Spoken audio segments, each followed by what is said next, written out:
Maritime Made is presented by Nova Scotia Business Inc., helping businesses across the province grow through export. For more information, novascotiabusiness.com. Lights, the refrigerator, your hair dryer. They all have one thing in common: they use electricity. For many years, our electricity has been produced solely from the burning of fossil fuels, such as oil and coal. But this is the 21st century, and we now have the capability to create electricity from renewable sources such as the sun and the wind on a large scale. In fact, generating electricity from the wind costs about the same as traditional methods.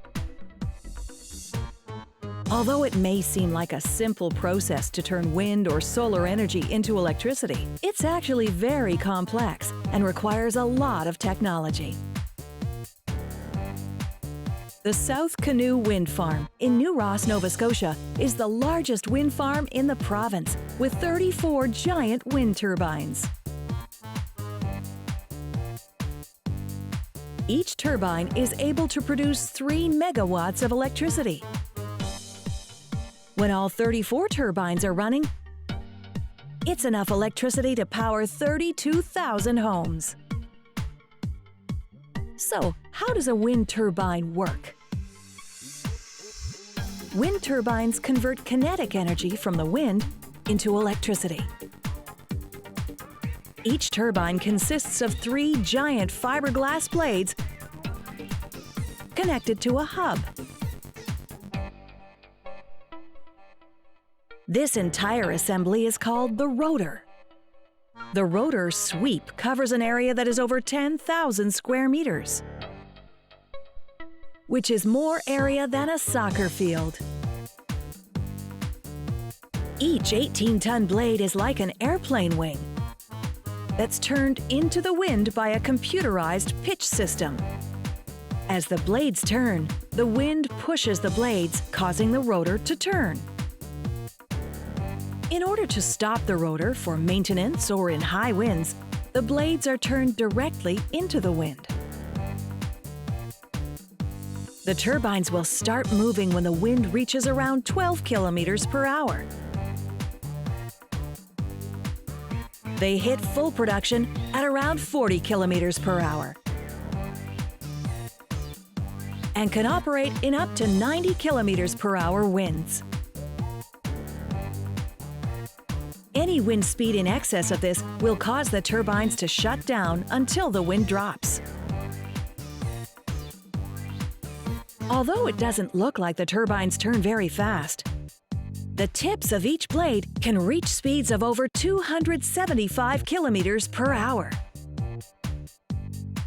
The rotor assembly is attached to the nacelle, which is the large box on the top of each turbine.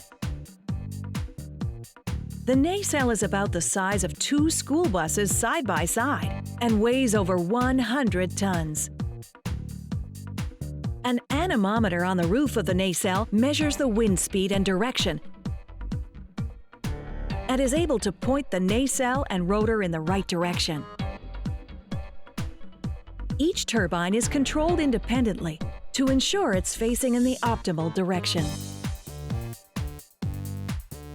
The nacelle contains the generator and other parts that convert the wind energy into electricity. First, a gearbox converts the high-torque, low-speed energy from the rotor into low-torque, high-speed energy that can be used to operate the generator.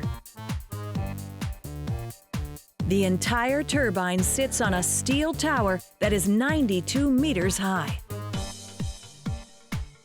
The towers were built in Nova Scotia and were trucked in large sections to the wind farm.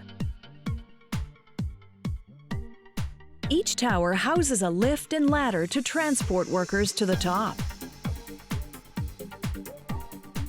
Tools and replacement parts are transported to the top using a chain hoist and trapdoor in the nacelle. The electronics required to process the generated electricity and transmit turbine data back to the operations building, as well as back to a control center in Spain, are located at the base of the tower. The base section of each tower is bolted to a giant concrete pad. Each pad is built from over 15 kilometers of steel rebar and has 10 times more concrete than the average home foundation. The electricity generated by each turbine travels through a series of power lines that crisscross the wind farm property.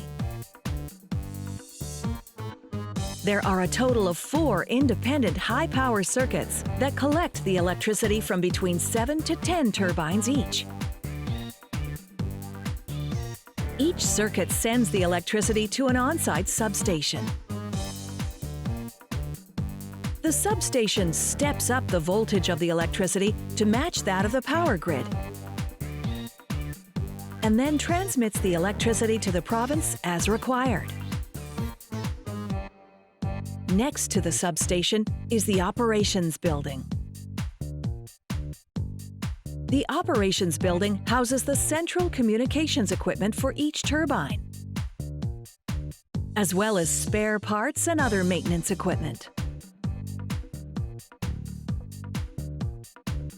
The communications servers connect to each turbine using fiber optic cables. Workers are able to control and monitor each turbine using software. A control center in Spain also allows the manufacturer of the turbines to perform software upgrades and control system monitoring. There are typically 150 to 200 hours of maintenance required for each turbine.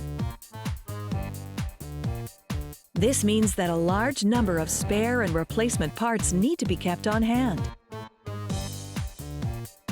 Some of them quite large. Workers are also able to repair and maintain parts in the operations building. Most wind turbines are expected to have about a 25-year lifespan.